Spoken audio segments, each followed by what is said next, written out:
Hi, Elena Love here, and today I want to talk to you a little bit about my keto journey over the last year plus a couple months. So I run a ketogenic love camp, which is plant-based, which is very unique because most people that are doing keto are adding a lot of animal protein in. So we teach people how to do a plant-based ketogenic diet, and I myself have been practicing this for the last 1 year plus 2 or 3 months. So I just want to share with you some things I've experienced along the way, because maybe when you start doing ketogenic, you might experience these same things, and I'd love to be able to give you some feedback on what you might experience and that to know that it's all good. So I started in March, and right away I started losing weight and feeling really good. Like, I've always been on a raw food diet, and I've always been on a really healthy eating plan, but of course there's a few habits that I got into, like night eating, that even though I was eating super healthy, just eating late at night was causing me to gain weight.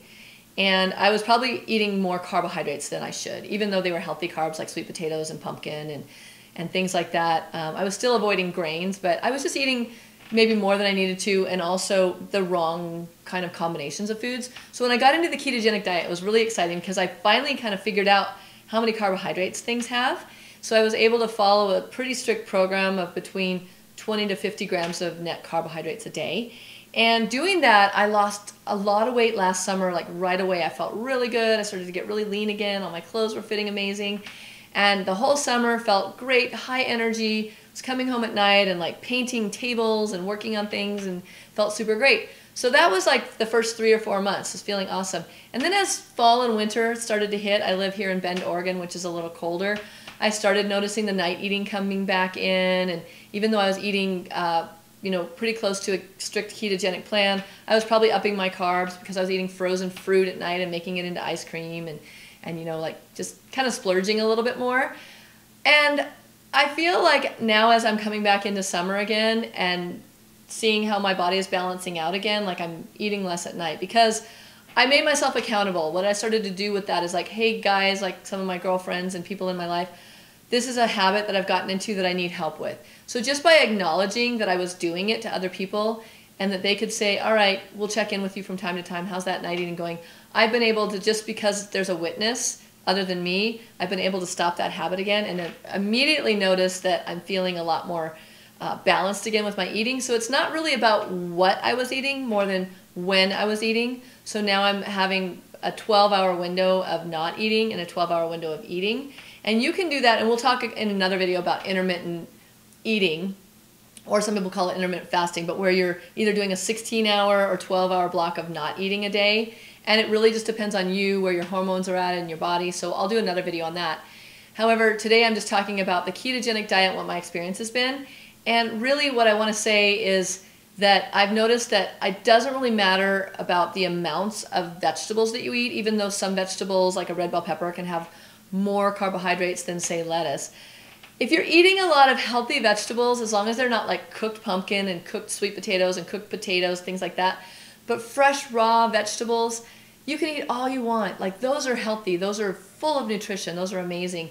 So not to freak out about every single little carbohydrate, but just really paying attention to the starchy carbs that you're eating, keeping away from those, and eating a balanced diet. If you need to add some animal protein into your diet, that's really for you to decide. Like, if you're really feeling like you're out of balance and you need to add in some farm fresh eggs from someone, your neighbor that has chickens that are running around happy in their yard, or some wild caught salmon, whatever it is for you.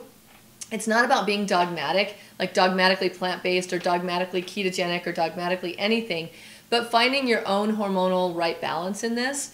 So as I'm on this journey, and now it's been like a year plus a couple months that I've really been following a very strict ketogenic program, I'm finding that I'm able to relax a little bit more and just enjoy the journey and not be so rigid about counting my carbohydrates and counting my calories. But in the beginning it was helpful, and I would say for the first 6 weeks at least, maybe to even a couple months, you should really focus on what your carbohydrate intake is. And the reason for that is because sometimes we don't know why our weight has plateaued, or why we're not losing weight at all, or why we feel sleepy a lot. And it might be like that afternoon meal, it's just too many carbohydrates for you, especially if you're not working out a lot, which I don't really encourage. I think if you're doing like an hour a day of a good high intensity workout, or even up to 20 to 40 minutes, That's awesome to keep you in good shape and keep you moving and flowing. Or maybe you're a walker and you just like to walk for an hour a day at a brisk pace. That's awesome too. So finding what works for you. And because I'm now in my 50s and I'm going through menopause, I'm needing different things for my hormone balance than maybe a 30-year-old man would need. So knowing that we're not all alike, and not to compare yourself to other people, but to really honor where you're at and what your journey is, and to know that watching your carbs, not doing too many, moderate protein, whether it's vegan or not vegan, but not going above, like for a woman my size, about 45 grams of protein a day. Like I said, either plant protein or animal protein.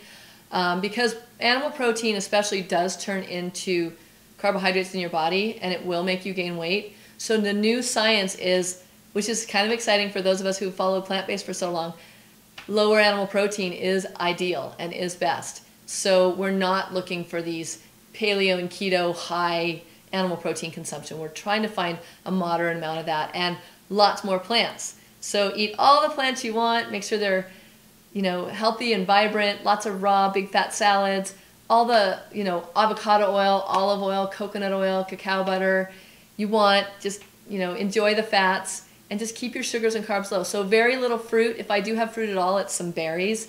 You're not pigging out on bananas and mangoes and watermelon and things like that, because those will knock you out of ketosis really quickly. Alcohol you want to avoid altogether, because that's very high carbohydrate as well. So this is for people that are going next level. Like if you're listening to this and saying, well, I'm not going to give up my alcohol, well, then you're probably not ready for the next level of health and well-being and vitality. And that's really what I teach in the Culinary Academy and all my programs is, are you ready to go to the next level of your life and your health and your intuition and your vitality and your synchronicities and your clairvoyance and everything that most of us want in life, waking up energized? Well, if you do, you should follow my programs, because I'm going to teach you how to be more ketogenic, add more plants into your diet, not, like I said, not dogmatically, and have a more vibrant life in meditation, in journaling, and all the different aspects that we do for a pure joy lifestyle. So I hope you got something good out of this, and you'll join me for my next video. See you soon.